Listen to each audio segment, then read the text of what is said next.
जय हिंद साथियों, स्वागत है आपका आपके अपने डिफेंस क्लासेस पर। साथियों, इस वीडियो में बात करने वाले हैं आपका नेवी मेडिकल असिस्टेंट को लेकर के।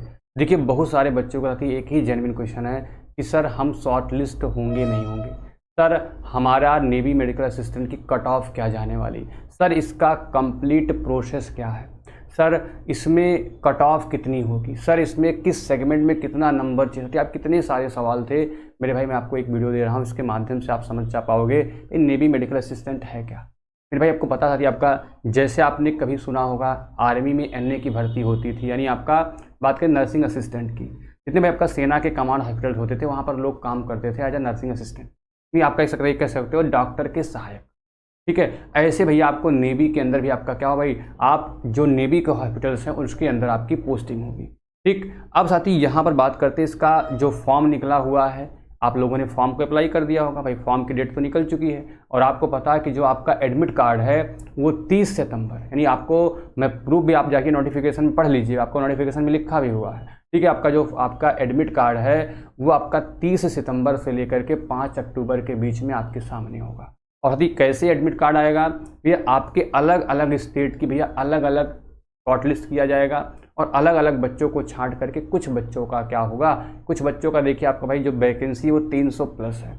अब उसका तो 15 गुना लेते हैं, 20 गुना लेते हैं, 30 गुना, क्योंकि आपको पता है कि भैया कि इसमें जो बच्चा शॉर्टलिस्ट होगा उसके बाद वो सेंटर पर जाएगा नेवी के। आपका जब उसका एडमिट कार्ड में डेट और सेंटर सब लिखे होंगे, वहाँ पर उसका सबसे पहले रनिंग होगा।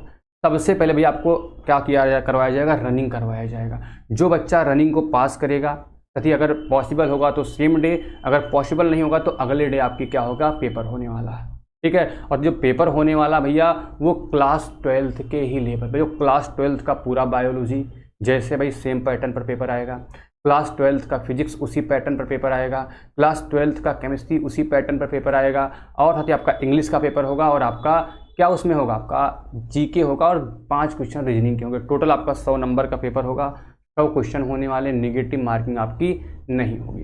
ठीक है, ये साथी आपके पेपर का प्रोसेस है। जो बच्चा भाई पेपर को भी क्वालिफाई करेगा फिर उसका मेडिकल और डीवी होकर के उसका नवंबर में ज्वाइनिंग हो जाएगा। ये साथी आपका इस भर्ती में सिलेक्शन होने का पहला प्रोसेस है, यानी आपका अंतिम रूप से जाने का ये आपका प्रोसेस है। अब देखो, जो साथी आपके जेन्युइन क्वेश्चन थे, आप में से पूछा था गुरुजी कितना, मेरे भाई जैसे देखो आपका बायोलॉजी 25 नंबर का होगा, आपका जो साइंस का सेगमेंट, भाई साइंस के सेगमेंट में आपका फिजिक्स प्लस केमिस्ट्री दोनों मिलाकर के 25 आएगा, यानी आपका करीब करीब फिजिक्स के रहते हैं 15 से 16 क्वेश्चन, 8 से 9 क्वेश्चन आपके केमिस्ट्री के रहते हैं। और बात करें आपका इंग्लिश का 25 क्वेश्चन 25 नंबर का, और अगला जो आपका जीके का सेगमेंट है, जीके में आपके 20 क्वेश्चन होंगे जीके के, 5 होंगे रीजनिंग के। अब भाई देखो, आपको रीजनिंग साथी आप लोग पढ़े भी होंगे और रीजनिंग साथी इतना सिंपल होती है, 3-4 क्वेश्चन आप आराम से कर जाओगे, एक कभी छूट जाए तो छूट जाए, उस पर उतना ध्यान देने का आपको रीजनिंग पे आवश्यकता है नहीं। अब बात करें तो आपका देखो, अगर जैसे 25 नंबर का आपका बायोलॉजी है तो सब में हर एक सेगमेंट, मान लो आपने क्या किया, बायोलॉजी में आपने 25 में 25 कर लिया, लेकिन अगर फिजिक्स में आप 25% से कम नंबर लाओगे तो आप क्वालिफाई ना होगे। मतलब समझो मेरी बात को, यानी हर एक सेगमेंट में, चाहे आपका बात करें बायोलॉजी में, साइंस में, देखो आपके 4 सेगमेंट होंगे, बायोलॉजी, साइंस, आपका जीके और इंग्लिश, इस तरीके से 4 सेगमेंट होंगे। ठीक है, उस 4 सेगमेंट में आपका 25%, यानी आपका अगर आप देखोगे तो करीब करीब आपका 650-7 नंबर, यानी हर सेगमेंट में आपको मिनिमम 7 नंबर तो लाना ही होगा। ठीक है, इसको आप ध्यान रखिए मेरी बात को, मिनिमम 7 नंबर आपको लाना ही पड़ेगा। ये आपकी पहली चीज़ आपको दिमाग में अभी से समझ लेना कि भाई इन्फॉर्मेशन आपको कोई नहीं देगा, तब आपको कट ऑफ बताएंगे, ऐसे होगा वैसे होगा, फार्म भरे गए, लेकिन ये साथी बारीकी है इस एप्लीकेशन फॉर्म की। तो आपको हर एक सब्जेक्ट में 7-7 नंबर कम से कम प्रयास करें, इसलिए आपको सबकी क्लासेस अच्छे से लेनी है।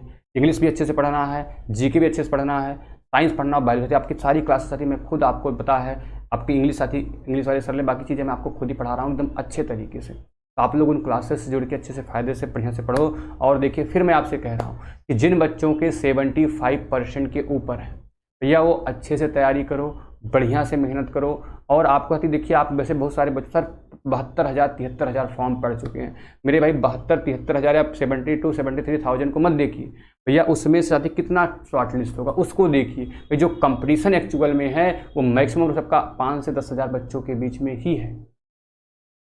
ठीक है ना।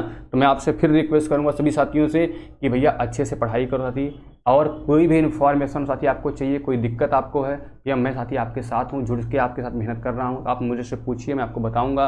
भाई आप लोग एक काम और कर लो कि आप सारे बच्चे इन सारी चीज़ों के साथ साथ टेस्ट सीरीज जरूर लगाओ। जिन बच्चों के 75% के ऊपर, अगर मान लो भैया आपका एडमिट कार्ड आया, ठीक है, और अगर आप साथी प्रैक्टिस करके नहीं गए और आप रनिंग भी साथ साथ करो, ताकि रनिंग में डिस्क्वालीफाई, मैं मानता हूँ भाई किसी बच्चे का 92% होगा, 93% होगा मेरे भाई, लेकिन अगर वो रनिंग में डिस्क्वालीफाई हो जाएगा तो भाई आपको पेपर ही नहीं देने को मिलेगा, फिर मतलब क्या है। मेरी बात समझे नहीं समझे आपको, इसलिए कह रहा हूँ रनिंग भी आपको करना बहुत ही ज़रूरी है, और पहले आपकी रनिंग होगी उसके बाद आपका पेपर होगा, इसको आप लोग पहले समझ लो मेरी बात को, ठीक है ना।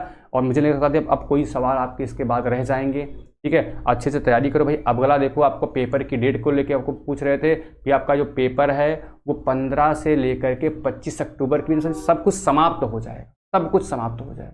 और जो अभी हम लोगों के पास इस तरीके से चीज़ें आ रही हैं, तो मुझे लगता है आपका 13 से 15 के बीच में ही आपका पेपर होने वाला है, ठीक है ना। तो आप सारे बच्चे अच्छे से तैयारी करो भाई। आपका भाई मान लो आपके पास मैक्सिमम 20 डेज का ही समय है, वही चीज़ें आपको लोगों को लेकर के खूब अच्छे से मेहनत करनी भाई, इसी स्ट्रेटजी के साथ आपको मेहनत करनी चाहिए। क्या इतना ही। Thank you. जय हिंद, जय भारत।